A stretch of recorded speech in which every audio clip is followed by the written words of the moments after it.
అక్క వాళ్ళ బాబు 4 ఇయర్స్, అంటే రేపు 12కి 5th ఇయర్ వస్తుంది. అయితే లాస్ట్ ఒక 1 మంత్ బ్యాక్ ఏమైందంటే అసలు రీజన్ లేకుండా ఫీవర్ వచ్చేసి 104 ఫీవర్, వామిటింగ్స్, మోషన్స్ స్టార్ట్ అయినాయి. అసలు ఏమీ లేదు, ఎందుకు ఇట్లా అయిందని చెప్పి స్కూల్ ఏమన్నా వాటర్ పొల్యూషన్ అయిందేమో అని చెప్పి, ఇన్ఫెక్షన్ అయిందేమో అని చెప్పి అన్ని టెస్టులు చేస్తే నాకు హాస్పిటల్ తీసుకెళ్ళి చాలా భయం అనమాట. పిఎస్సీలో చేస్తుంటాను, చిన్నపిల్లలందరికీ ఇట్లా క్యాండిల్ అట్లా పెడతారని చెప్పి భయం వేసి తీసుకెళ్ళలేదు. ఒక 1 డే మొత్తం చూశారు, డిహైడ్రేట్ అయిపోతుందని చెప్పి నెక్స్ట్ డే ప్రైవేట్ హాస్పిటల్ తీసుకెళ్ళి 5,000 మెడిసిన్స్ అన్నీ తీసుకొచ్చి వేశారు. అయినా సరే నేను ఒక్కటే నాకు చెప్పినప్పుడు అనుకున్నాను, ప్రభా నువ్వు ఏదైనా సరే నీ అనుమతి లేకుండా రాదు కాబట్టి ఏదన్నా దోషం ఏమైనా ఉంటే దయతో క్షమించినందుకు పార్టీతో చెప్పి ప్రార్థన చేయించాము.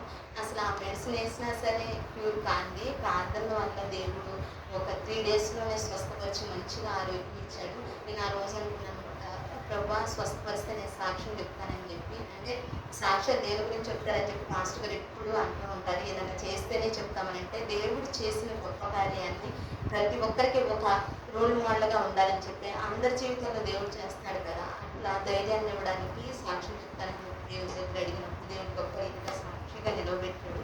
అందుని బట్టి వందనాలు. అదేవిధంగా మా చెల్లి వాళ్ళ పాప జీవిత మీరు అందరూ ప్రార్థన చేస్తున్నందుకు వందనాలు.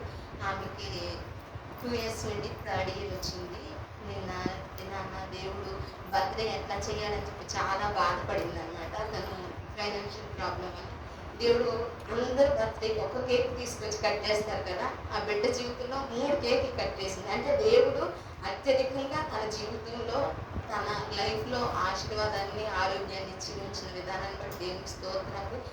మా జీవితంలో కూడా దేవుడు గొప్ప కార్యాలు చేస్తున్నారు. కుమారాన్ని అని చెప్పి పాస్టర్ గారు వాళ్ళ మేనమామ కొడుకు వాళ్ళ మనవరాలు 8th మంత్లో ఆపరేషన్ చేసి ఎమర్జెన్సీ ఆపరేషన్ చేయాల్సి వచ్చింది. చేస్తే బేబీ 3 kgs ఉంది, కానీ అబ్నార్మాలిటీ ఏంటంటే బ్రీతింగ్, అంటే హార్ట్ బీట్ హై వస్తుందంట, షుగర్ లెవెల్స్ డౌన్ అవుతున్నాయంట.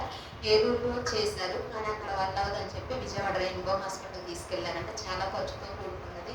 కానీ వాళ్ళ పెద్ద పాపకు పిల్లలు లేరు, చిన్న పాప వెంటనే కన్సీవ్ అయింది. దేవుడు ఆశీర్వదించి బిడ్డనిచ్చాడని చెప్పి సంతోషపడుతుందో ఇట్లా స్వాతంత్రం అని చెప్పి అనుకుంటున్నాం. ఆ బిడ్డ గురించి ప్రార్థన చేయండి. చిన్న బిడ్డ, మంత్స్ బేబీ కూడా కాదు, డేస్ బేబీ, 7 డే అనమాట. ఈ రోజుకి మీరు దయించి మీ అనుదిన ప్రార్థనలో జ్ఞాపకం చేసుకోండి.